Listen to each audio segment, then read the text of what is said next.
По разводот меѓу Наум Рибаровски и неговата сопруга, нивните две малолетни деца биле доделени на мајката.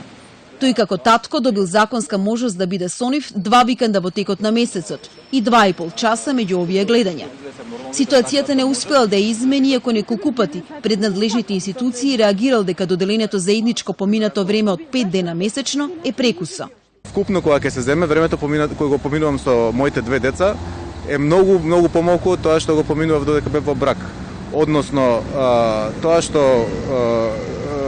се наруши нормалниот тек, нормалниот однос помеѓу мене и децата. Не се чувствувам веќе дека имам можност да нормално учествувам во воспитувањето и во растот на децата. Има и полоши примери, реагира Рибаровски, особено во ситуации кога се помали децата, бидејќи тогаш времето на гледање со таткото надлежните го ограничуваат и не еднаш месечно. Ваквата пракса на центрите во која најчесто по разводот само мајката ги добива сите родителски права, според него е заснована врз застарен и варварски систем. Токму затоа, заедно со група татковци кои се во иста ситуација како неговата, покренале иницијатива за промена на законот за семејство, која треба да овозможи заедничко гледање на децата. Кога децата имаат 20 нормални родители што сакаат и можат да ги гледаат, нема зашто да се прави дистинкција кај кого ќе биде повеќе и кај кого ќе биде помалку.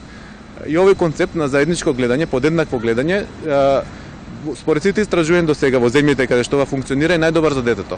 Иницијативата ја поддржуваат и поголемиот број од психолозите, кои ја нагласуваат потребата од присуство на двата родители во животот на детето. Кога едниот родител го гледаат многу ретко, 2 часа неделно, тоа е премногу кратко време за да другиот родител биде во текст со се што се случува. Многу кратко време за да се одржи таа блискост и контакт и на крај сето тоа може да резултира со бунт, гнев од страна на детето, со незадоволство и нејаснотија зошто е тоа така. Потребата од заедничко родителство е нагласува и Змијанац од детската амбасада Меѓаши.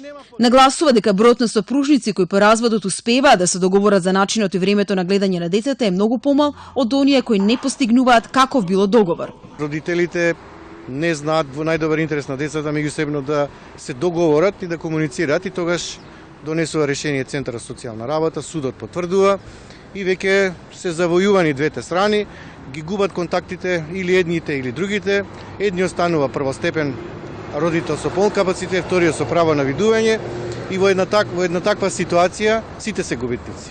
Со иницијативата за измена на законот за семејство е запознато Министерството за труд и социјална политика.